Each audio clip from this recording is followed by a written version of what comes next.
트럼프가 또 꺼냈습니다. 주한미군 철수. 그런데 이번엔 분위기가 좀 다릅니다. 이란 전쟁에서 미국이 도움을 요청했지만 한국은 파병하지 않았습니다. 트럼프는 한국을 공개적으로 지목했습니다. 그런데 이상한 장면이 하나 있었습니다. 유럽은 미군 기지 폐쇄를 걱정하고 있는데 한국만 아무 일 없다는 듯 조용합니다. 사실 이건 협박이 아닙니다. 꺼내면 꺼낼수록 미국이 더 불리해지는 카드입니다. 올해 2월 미국과 이란 사이에 전쟁이 터졌습니다. 호르무즈 해협이 봉쇄됐고 한국 선박 26척이 그 자리에 묶였습니다. 트럼프는 동맹국들에게 군사 지원을 요청했습니다. 유럽도, 아시아도 전부 다요. 그런데 한국은 파병하지 않았습니다. 트럼프의 반응은 즉각적이었습니다. 공개석상에서 한국을 직접 지목하며 이렇게 말했습니다. 한국은 도움이 안 되고 있다. 영어로는 not helpful 이라고 했습니다. 외교적으로 이 정도면 상당히 거친 표현입니다. 동맹국 정상이 다른 동맹국을 공개적으로 깎아내리는 건 흔한 일이 아닙니다. 그런데 비슷한 시기에 유럽에서도 같은 일이 벌어지고 있었습니다. 월스트리트 저널이 4월 8일에 보도한 내용입니다. 미국이 비협조적인 나토 국가들에서 미군을 재배치하는 방안을 검토하고 있다는 겁니다. 스페인, 독일 같은 나라에서 미군 기지를 아예 폐쇄하는 것까지 논의되고 있었습니다. 유럽은 난리가 났습니다. 수십 년간 미군 주둔의 안보를 의존해왔던 나라들이 갑자기 기지가 사라질 수도 있다는 현실 앞에 놓인 겁니다. 실제로 유럽 전역에는 약 8만 명의 미군이 주둔하고 있고 독일에만 3만 명 이상이 집중돼 있습니다. 이 병력이 재배치된다? 유럽 입장에서는 안보 공백이 바로 생기는 상황입니다. 트럼프는 유럽에도 한국에도 똑같은 카드를 꺼냈습니다. 그런데 반응이 전혀 다릅니다. 유럽은 벌벌 떨고 있는데 한국은 아무 일 없다는 듯 조용합니다. 왜 그런 걸까요? 한국이 아무 말도 안 하는 데는 이유가 있습니다. 크게 4가지입니다. 첫 번째는 트럼프도 어쩔 수 없는 법의 벽입니다. 한국이 조용한 첫 번째 이유는 법입니다. 미국 대통령이 군 통수권자 아닌가? 마음대로 빼면 되는 거 아닌가? 많은 분들이 이렇게 생각하십니다. 그런데 미국에는 대통령도 넘을 수 없는 법의 벽이 있습니다. 트럼프는 주한미군 병력을 4만 5천 명이라고 말한 적이 있습니다. 실제로는 2만 8,500명입니다. 거의 2배를 부풀린 겁니다. 숫자도 제대로 모르면서 철수를 말하고 있는 겁니다. 그런데 숫자를 알든 모르든 상관이 없습니다. NDAA라는 법이 있기 때문입니다. 쉽게 말해 미국 국방예산 사용 규칙을 정하는 법입니다. 올해 통과된 2026 회계연도 NDAA에 주한미군 2만 8,500명 이하로는 줄일 수 없다는 조항이 들어가 있습니다. 감축에 예산을 쓰는 것 자체가 금지된 겁니다. 병력을 줄이고 싶어도 거기에 쓸 돈이 법적으로 없습니다. 이 법이 어떻게 통과되는지 보면 더 놀랍습니다. 미국 상원에서 찬성 77표, 반대 20표로 통과됐습니다. 압도적입니다. 공화당이든 민주당이든 의회 대다수가 주한미군 감축에 반대한다는 뜻입니다. 그리고 이 법에 서명한 사람이 누구냐면 트럼프 본인입니다. 자기가 서명한 법에 자기가 묶인 겁니다. 그러면 예외는 없을까? 있긴 합니다. 국방장관이 의회에 가서 이건 미국 국가안보에 도움이 됩니다 라고 보증하고 동맹국과 충분히 협의했다는 걸 증명해야 합니다. 그래도 바로 되는 게 아닙니다. 거기서 60일을 더 기다려야 합니다. 사실상 실행이 불가능한 구조입니다. 이게 처음이 아닙니다. 트럼프 일기 때도 똑같은 조항이 있었습니다. 2019년부터 2021년까지 매년 NDAA에 주한미군 감축 금지 조항이 들어갔습니다. 바이든 때 잠깐 빠졌다가 트럼프가 다시 당선되자 의회가 곧바로 복원한 겁니다. 의회가 트럼프를 얼마나 못 믿는지 보여주는 대목입니다. 결과가 어땠을까요? 트럼프 일기 4년 동안 실제로 빠진 병력은 0명입니다. 단 1명도 못 뺐습니다. 더 옛날로 가보겠습니다. 1977년 카터 대통령이 아예 주한미군 완전 철수를 선언했습니다. 그때는 지금보다 대통령 권한이 더 셌습니다. 그런데 어떻게 됐을까요? 의회가 반대하고 국방부가 반대했습니다. 당시 유엔사 참모장이었던 싱글러브라는 장군은 이건 전쟁으로 가는 오판이라고 공개적으로 비판까지 했습니다. 결국 해임당했지만 그의 경고는 맞았습니다. 카터의 철수 계획은 2년 만에 완전히 백지화됐습니다. 마치 사장이 당장 해고하겠다고 소리쳤는데 노동법에 막혀서 아무것도 못하는 상황과 같습니다. 트럼프가 아무리 철수를 외쳐도 법이 허락하지 않습니다. 카터도 못했고 트럼프 일기에도 못했습니다. 이번에도 달라질 게 없습니다. 그런데 법만 문제가 아닙니다. 군사적으로도 빠지기 어렵습니다. 두 번째는 한국이 더 이상 만만한 나라가 아니라는 사실입니다. 많은 분들이 미군 없이 한국이 버틸 수 있나? 라고 걱정합니다. 결론부터 말씀드리면 지금 한국 군사력은 그런 걱정이 필요 없는 수준까지 올라왔습니다. 전 세계 국가별 군사력을 종합평가하는 GFP 순위에서 한국은 5위입니다. 3년 연속입니다. 미국, 러시아, 중국, 인도 다음이 한국입니다. 그리고 이 상위 5개국 중에서 핵무기를 보유하지 않은 나라는 한국이 유일합니다. 핵 없이 세계 5위라는 뜻입니다. 전투기부터 보겠습니다. KF-21 보라매. 개발비 8조 원이 넘는 초음속 전투기입니다. 2022년에 초도 비행에 성공했고 한국은 세계에서 8번째로 초음속 전투기를 자체 개발한 나라가 됐습니다. 남의 기술을 사온 게 아닙니다. 직접 만든 겁니다. 그리고 2021년에 역사적인 일이 하나 있었습니다. 42년 동안 한국을 묶어왔던 미사일 지침이 완전히 해제된 겁니다. 사거리 제한도 없어졌고 탄두 중량 제한도 없어졌습니다. 그래서 나온 것이 현무5입니다. 현무5의 탄두 무게는 8톤에서 9톤입니다. 세계 최대 재래식 탄두입니다. 이게 얼마나 무거운 건지 비교를 하나 해보겠습니다. 미군이 가지고 있는 가장 강력한 벙커버스터 폭탄이 GBU-57입니다. 지하 깊숙한 핵시설까지 뚫기 위해 만든 미국의 최강 폭탄입니다. 이 폭탄의 탄두가 2.4톤입니다. 현무5는 그것보다 3배 이상 무겁습니다. 3.3배에서 3.75배입니다. 안규배 국방부 장관은 현무5를 15발에서 20발 쏘면 핵무기 이상의 위력을 낼 수 있다고 말했습니다. 그리고 이 미사일은 2026년 1월부터 실전 배치가 시작됐습니다. 지금 이 순간에도 수백 기 확보를 추진하고 있습니다. 미사일만이 아닙니다. 한국은 잠수함에서 쏘는 탄도미사일도 갖고 있습니다. 도산 안창호급 잠수함에서 2021년 수중 발사 시험에 성공했습니다.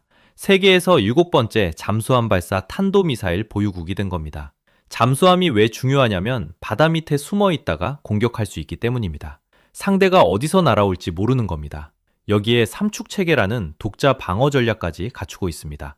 적이 쏘기 전에 먼저 때리는 킬체인, 날아오는 미사일을 막는 미사일 방어체계, 그리고 공격받으면 대규모로 보복하는 대량 응징 보복. 이 세 가지를 동시에 운용하는 겁니다. 정리하면 이렇습니다. 초음속 전투기 자체 개발, 세계 최대 재래식 탄두 미사일 실전 배치, 잠수함 발사 탄도미사일 보유, 독자 3축 방어체계 완성. 지금 한국은 미군이 있든 없든 스스로를 지킬 수 있는 군사력을 갖추고 있습니다. 트럼프가 철수를 꺼내는 순간 오히려 이 사실만 부각되는 겁니다. 군사력만이 아닙니다. 사실 미국 입장에서는 돈 문제도 있습니다. 법적으로도 막혀 있고 군사적으로도 한국은 달라졌습니다. 그런데 사실 미국이 주한미군 카드를 함부로 못 쓰는 데는 더 현실적인 이유가 있습니다. 돈입니다. 많은 분들이 이렇게 알고 계십니다. 우리가 방위비 분담금을 내니까 미군이 주둔을 해주는 거 아냐? 맞습니다. 한국은 올해 1조 5천억 원 넘게 분담금을 내고 있습니다. 그런데 여기서 한 가지 묻겠습니다. 평택에 있는 캠프 험프리스라는 기지를 아시나요? 해외 미군 단일 기지 중 세계에서 가장 큰 기지입니다. 여의도의 5배 크기입니다. 이 기지를 짓는데 약 107억 달러가 들었습니다. 그런데 그 건설비의 91.6%를 한국이 냈습니다. 98억 달러, 한화로 11조 원입니다. 미국이 낸 건 10%도 안 됩니다. 여기에 카투사 지원, 부동산 세금 면제, 기지 주변 정비까지 포함하면 한국이 주한미군을 위해 쓰는 돈은 매년 상조에서 4조 원에 달합니다. 미군이 돈을 내는 게 아닙니다. 받는 겁니다. 우리가 돈을 내서 미군 기지를 지어주고 유지까지 해주는 구조입니다. 이걸 알면 방위비 더 내라는 말이 얼마나 황당한지 보입니다. 그리고 한국은 이제 무기를 사는 나라가 아닙니다. 파는 나라입니다. 2020년까지 한국 방산 수출은 연간 30억 달러 수준이었습니다. 그런데 2022년에 173억 달러를 찍었습니다. 2년 만에 5.7배가 뛴 겁니다.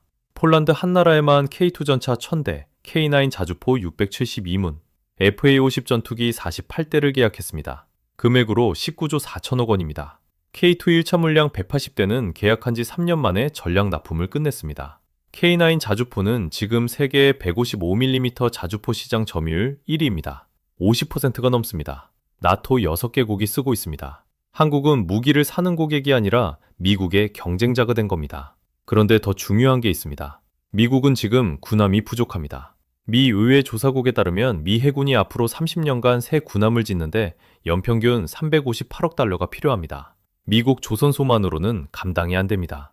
그래서 하나오션이 필리핀 조선소를 인수하고 미 해군 차세대 군수지원함 개념 설계를 수주했습니다. 한국 기업이 미국 해군 함정 사업에 참여하는 건 역사상 처음입니다. 미국이 한국 없이 군함을 제때 만들 수 있을까요? 지금 구조에서는 어렵습니다. 정리하면 이렇습니다. 한국은 미군 기지 건설비의 90% 이상을 부담하고 있고 세계 방산 시장에서 미국의 핵심 파트너이자 경쟁자이며 미 해군 함정까지 같이 만들고 있습니다. 이 상황에서 미군을 뺀다? 손해를 보는 쪽은 한국이 아닙니다. 미국입니다. 그런데 가장 결정적인 이유가 하나 더 남아 있습니다. 지정학적인 현실입니다. 마지막 네 번째는 지정학입니다. 이게 가장 결정적입니다. 미국이 주한미군을 빼면 무슨 일이 벌어질까요?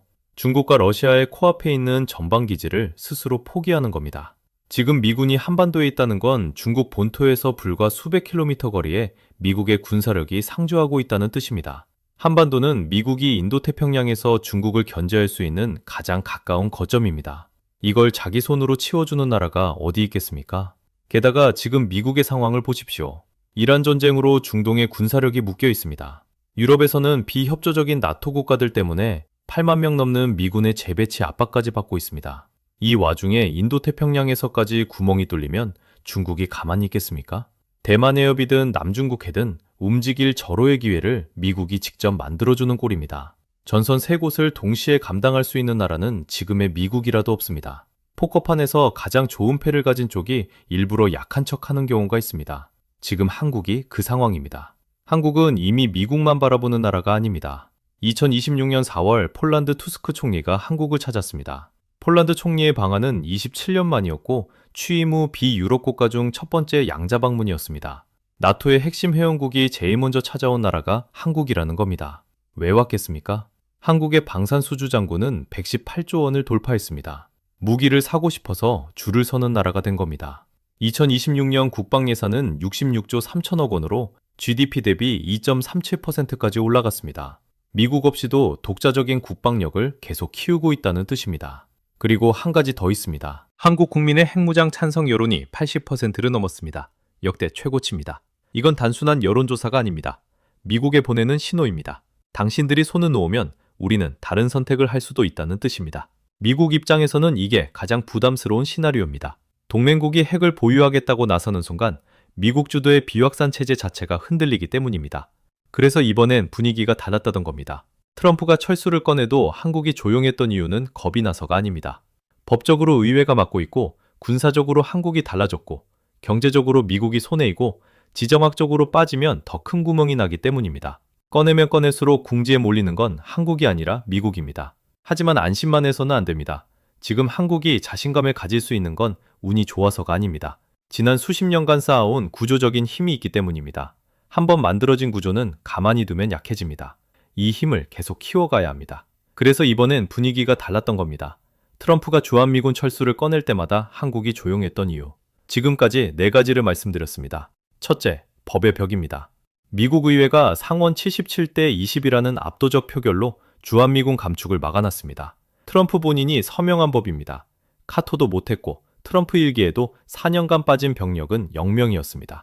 둘째, 한국의 군사력이 달라졌습니다. 세계 군사력 5위, 핵 비보유국 중 유일한 상위 5위. 현무5는 세계 최대 재래식 탄두를 가진 미사일이고 KF-21 보라매는 세계 8번째 초음속 전투기입니다. 미군 없이도 스스로 지킬 수 있는 나라가 된 겁니다. 셋째, 경제 구조입니다. 캠프 험프리스 건설비의 91.6%를 한국이 냈습니다. 방산 수출은 173억 달러를 찍었고 미국 해군 군함까지 한국이 설계합니다. 철수하면 미국이 더 손해인 구조입니다. 넷째, 지정학입니다. 미국이 한반도에서 빠지면 중국과 러시아를 견제할 전방기지를 잃습니다. 이란 전쟁에 자원이 묶인 지금 인도태평양까지 구멍을 낼 여유는 미국이 없습니다. 결국 트럼프의 철수 위협은 꺼내면 꺼낼수록 미국만 손해인 카드입니다. 협박이 아니라 자충수입니다. 다만 여기서 한 가지만 기억하셔야 합니다. 한국이 이렇게 자신감을 가질 수 있는 건 운이 아닙니다. 지난 수십 년간 묵묵히 쌓아온 구조적 힘 덕분입니다. 국방예산 66조 원, 방산수주잔고 118조 원, 핵무장 찬성 여론 80%. 이 숫자들은 하루아침에 만들어진 게 아닙니다. 안심하자는 이야기가 아닙니다. 이 힘을 계속 키워야 합니다. 멈추는 순간 지금의 구조적 우위도 사라집니다. 오늘 이 영상이 그 경각심을 갖는데 도움이 됐으면 합니다. 다음 영상에서는 한국 방산이 세계 시장을 어떻게 바꾸고 있는지 더 깊이 파고들어 보겠습니다. 구독해두시면 놓치지 않습니다.